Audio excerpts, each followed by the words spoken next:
What's up, y'all? Hello, my name is Adam Davis and welcome to my channel. In this channel, I'll be analyzing everything related to soccer. For my first video, I have decided to analyze the Man U Liverpool game. Everybody has been looking forward to this game because of how well Man United is doing. They're first on the league, ahead by Liverpool by 3 points. And the game is held at Anfield. Liverpool has the best home record in the league, while Man United has the best away record in the league. Everybody was looking forward to this game, everybody was excited. Unfortunately, a lot of people viewed this game as slightly boring due to the ending result of 0-0. But for me, I found the game quite entertaining due to the tactical strategies that the coaches were using in order to limit their losses, but also try and snatch the win if they can. Alright, so let's start with the actual analysis of the game. I'll start off with the lineups of both teams. Jurgen Klopp's side Liverpool lined up in their ordinary 4-3-3. Alisson in goal, with Fabinho and Henderson as centre backs. It's crazy how Liverpool don't have centre backs, yet they're doing so well overall. On the left, Robertson. On the right, TAA, Alexander-Arnold. Thiago as their centre mid. To the right of him, Shaqiri, who was an interesting start. His first start in the league since 14 months after his great performance in the Cup. On the left centre mid, they had Ronaldo, Firmino as the false nine of a striker, Salah and Mane as their wingers. While Man U lined up in their 4-2-3-1, very solid formation overall. They had De Gea in goal. Finally, Lindelof and Maguire come back as a partnership centre backs for Solskjaer's team. While Wan-Bissaka was on the right, Luke Shaw on the left. Their two holding midfielders were Fred and McTominay, Pogba as their ram, Martial as their lamb, Bruno as their cam, and finally Rashford up top. So the game actually started off pretty slow. Both teams, you could see that both teams were very cautious.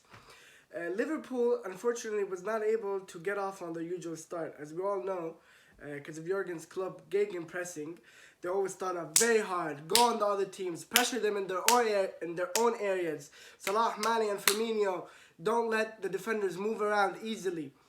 Solskjaer was very wary of that, and you could tell that he told his midfielders, defenders, his whole team to be very cautious with how Liverpool play and suck off that energy that they start off with, even though they're playing at Anfield. And I am sure if the fans were there, it would have been a very different game. But as we all know, since Corona, that we can't use that as an excuse anymore.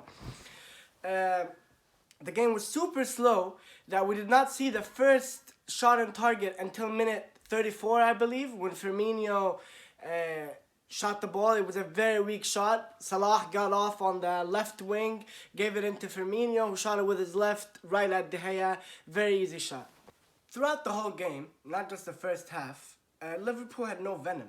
And you could tell that Liverpool had no venom. Their attackers, they're not in sync as they usually were. That might be due to the fact that Salah, there's been a lot of talk about him leaving the club, blah, blah, blah. But whatever, there's no excuse for a club as big as Liverpool for their attackers to produce such low performance in a very, very big game. So, I want to talk about why Solskjaer was able to limit that Liverpool threat. In defense, Man U was actually lined up in a 4-4-2 with Pogba as a right midfielder, Martial as a left midfielder, Rashford and Bruno up top. Bruno slightly behind Rashford, and Rashford usually, he likes to cut in on the left. So Solskjaer had that pace on the left with Rashford and Martial. And a lot of people were wondering, why did he not start with Cavani? He did not start with Cavani because he knew his main threat on Liverpool was going to be on counterattacks. Counterattacks, and he needs more than one player with pace. That's Martial and Rashford. While Liverpool, they were wary that Man U's only threat was going to be off the counter or some type of set piece. But an actual build-up play of starting off with the keeper, it's very hard to break Liverpool. Also, Liverpool has unbelievable build-up play. I believe it's the best in the world right now. They have two midfielders as center backs. They are very, very comfortable with the ball. And they are so flexible. they can have Thiago drop in between Fabinho and Henderson. Some other times you will see Fabinho in the middle with Arnold to the right of him and then Henderson to the left of him. Some other times you'll see Henderson be in the middle with Robertson on the left, Fabinho to the right of him and then Arnold wide. Some other times you even see Fabinho stays in the middle, Henderson to the left, and then Thiago goes wide to the right to help Arnold with that build-up play. So basically, Man U understood that they were not able to take off the ball from Liverpool in their areas. They had to go back, sit deep, unbelievably deep. And you can see from the heat maps the difference between a center back like Maguire, where his heat map was, where most of his touches and most of his presence was in his own box. While look at Fabinho's and Henderson heat maps, unreal heat maps. They're having, most of their play is next to the outer circle in the midfield. And you'll even see in the last couple of minutes, we'll get to that, how Henderson was all the way up next to the box. That's a center back. The first half ended with no tactical changes or any lineup changes. Both coaches were comfortable with how the game was going. Obviously, Solskjaer does not want to win as much as Jurgen Klopp wants to win. He's playing home. He's the one trailing Man U by 3 points. So you could say that in the first half, Solskjaer actually succeeded in sucking the pressure of Liverpool and then kind of growing into the contest and being comfortable, letting his players get more touches on the ball. Very nice half overall, but kind of slow, I would say. Kind of slow to the qualities that both teams can have. Alright, so the second half continued on the same way as the first half finished. Liverpool having possession, Man U trying to break away on some counter-attacks, waiting for some threats from free kicks or corners. But slowly and surely, Man U started having more organized counter-attacks. And they were actually posing a serious threat on Man U. Pogba missed an incredible chance in minute 83. He chose strength over accuracy, and I think Alisson did great in this game. Unbelievable play from Alisson. Overall, their diamond that they have in the back, which is unbelievable, is Alisson, Fabinho, Henderson, and when Thiago drops in, all four are very comfortable with the ball. And Man U was not able to take the ball, as we mentioned, which Solskjaer wanted. That's why he made his formation 4-4-2. He wanted the two strikers to be able to break away and take the ball from their defenders. Unfortunately, they were not able to do that, so they stuck with their plan of counterattacks. Liverpool, on the other hand, started attacking more. They wanted to get the ball inside the box. They wanted their attackers to have some chances. It kind of worked, it kind of didn't. They were not really that dangerous. There was one serious chance of Salah he had. He did really good in the box. Firmino had some nice dribble to get off Fred, I believe it was.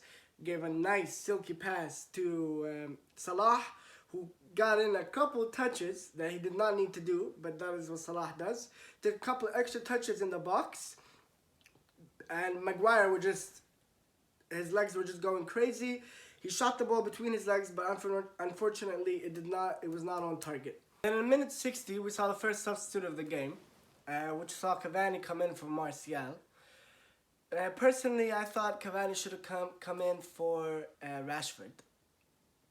Because Rashford, even though I like this guy, I really want this guy to succeed. But in big games, I don't understand what happens with him. He just slacks off, he gets selfish, decision-making, horrible decision-making. Then he switched up the lineup. Cavani became the guy next to Bruno up top, and Rashford was on the left. Cavani, from his first minutes, he was able to have an influence by winning a free kick and letting Fabinho get a yellow card, which Rashford just shot right at the wall, wasting free kicks and set pieces in the second half, except some corner kicks, but the set pieces, the free kicks were not that good overall. Fast forward into minute 74, where we saw Curtis Jones come in for Shaqiri. Curtis Jones was going to be the right center midfielder. And just as I was talking, the flexibility of this team, I believe from the second or third minute Curtis Jones was in, he was the one to drop in the middle between Fabinho and Henderson, slightly to the left side of the field though. And Thiago stayed forward. He gives the ball to Thiago, who dribbles between some Man U players and does a really nice shot. This is to show the capabilities of a player like Thiago Alcantara. Thiago is so comfortable with the ball that he won't lose the ball due to ball control. He will only lose it if he wants to get risky. But if he wants to stay safe, Thiago will not lose the ball. This is what La Masia does, Barcelona style. He moves from Barcelona to Bayern to Liverpool, and he is consistent with his build-up play. And even when he moves forward, even when he plays as the cam or the midfielder that is behind the offensive line and a bit in front of the midfield line. Very well-rounded game from Thiago, who I believe was the man of the match. Him, Fabinho, and Henderson did wonderful for Liverpool. All of Man U's defensive line did great. I was very surprised with Luke Shaw's performance, who's not my favorite left back. I don't even view him as the top 10 left backs in the world, but he did really good overall. Him, Fabinho, and Henderson did wonderful for Liverpool. All of Man U's defensive line did great. I was very surprised with Luke Shaw's performance, who's not my favorite left back. I don't even view him as the top 10 left backs in the world, but he did really good overall. Also, I think it was right before the sub of Curtis Jones with Shaqiri. You could see that Jurgen Klopp told his wingers to come back and defend more. While they were lined up in a 4-5-1, with Firmino as the striker pressing the defenders, Rashford was able to get on the left side, because as I said, he moved to the left. Cavani was the left striker. Luke Shaw was coming up to the left. Shaqiri and Arnold, very bad covering. Arnold, I think he did alright this game. I expected more from Arnold and Robertson, who's usually, they are the main threat for any other team due to their unbelievable crossing and long ball abilities. They were able to get on the left side. Rashford gives it another ball to Luke Shaw, who was not covered by Shaqiri or Arnold. And then he crosses in the middle to Bruno, and then Bruno unfortunately misses the chance. I want to talk about Bruno for a little bit. Bruno, who 2 days ago, or yesterday it was, The Guardian, that is a very well-respected newspaper, magazine in England, published an article about him, how he does not show up in big games. And they analyzed his big games against Tottenham, Man City when they lost in the cup, his games in the Champions League, and they were criticizing the player who just broke the record for the most player of the month, who was given the most player of the month's award in the history of the Premier League. He has already won it 4 times in 2020, and that is his first year with the club. Incredible performance from this guy. By far the best player in Man U overall. Maybe not the best player in this game, but he is the best player in Man U, and I think everybody knows that. And you could see why Bruno was so frustrated when he got subbed off in the last minutes of the game.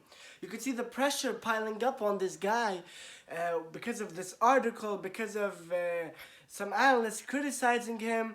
I think Bruno should just focus on himself, keep doing what he's doing, and also really believe that he needs to be given a break from at least 1 game, maybe 2, to regain his senses, become more consistent, even though he's very consistent.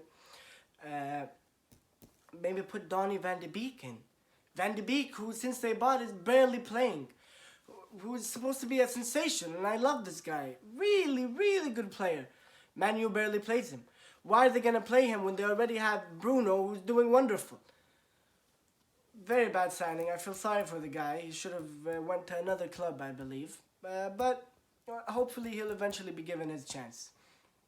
Pogba, who played in not his usual position. Not his usual position at all.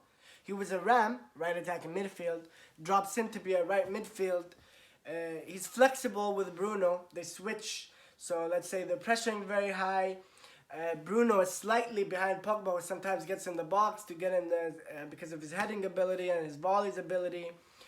Bruno would be the one covering for Pogba as the right midfielder, and Pogba would stay up top next to Rashford. I like the flexibility in the defending style of Solskjaer. He defends deep, two lines, 4-4-2, very congested in the middle. That's where Liverpool like to whip in their crosses. He allowed them space on the wings. He gave them the space on the wings. But basically saying, take your space on the wings, but once you put the ball in the middle, it's not getting to your player. It got there a couple of times, as we mentioned, in the Salah chance, maybe the Firmino chance, but overall, they did not get the ball that much, because they had like 6 players in the middle for Man U. Their 2 fullbacks would come in the middle, Maguire and Lindelof, McTominay and Fred would come back, and it was very hard for the Liverpool players to get any touch. McTominay and Fred, what a nice deep midfielders. 2 CDMs, versatile CDMs. McTominay, who I believe is very similar to Valverde, he did really good this game. McTominay was composed. McTominay was not rash as he usually is, unlike Rashford. So overall, I just want to say individually, I believe the Man U players did better than the Liverpool players. The Liverpool players were slacking. The wingers, everybody on the line was slacking. The people in the middle did way better than everybody on the wings. So I'm talking about Firmino, Thiago, Fabinho, Henderson, and Alisson. While Arnold, Shaqiri, Salah, Mane, Wijnaldum, and Robertson did not do that well. While the spine of the game, or the spine of the team, the people in the middle, did better. So I think Jurgen Klopp is going to be more, I won't say he'll be mad, because at the end of the day this team didn't lose, they got a draw, and he does not have centre backs. Van Dijk and Gomez were out for a while, and Liverpool is still second on the league, and now I can see that the Man City game, they're up by 2-0. So it looks like Man City is going to leapfrog above Liverpool. And if they win their next game, they'll actually be ahead of Man U and they'll be first on the league. Thank you to everyone who viewed this video. This is my first video on YouTube, and this is my first channel on YouTube. I'm not really sure how this works. I don't understand the YouTube guidelines. I'm just getting started with the community. I did this video and I did this channel because I want to promote tactical awareness in the soccer community overall. Also, I want to mention why I did this channel, other than what I have mentioned, is because I watch Arabic analysts and they talk about the game, and this is very big in where I'm from. I'm from Jordan, an Arabic speaking country, and we have a lot of famous YouTubers who just get on and talk about soccer games and share their experiences. So finally, I just want to say, if you can like, comment, and subscribe. This is weird for me to say, but yeah, if you can like, comment, and subscribe. And please leave any constructive criticism if you can. Any tips on how I can get better, my organizational ideas, how I'm sitting down, what I'm saying. Anything you could say, anything that can come off of your head, please let me know. It would be greatly appreciated, and I am excited to join this community. I hope I'll see you guys later. Have a good one.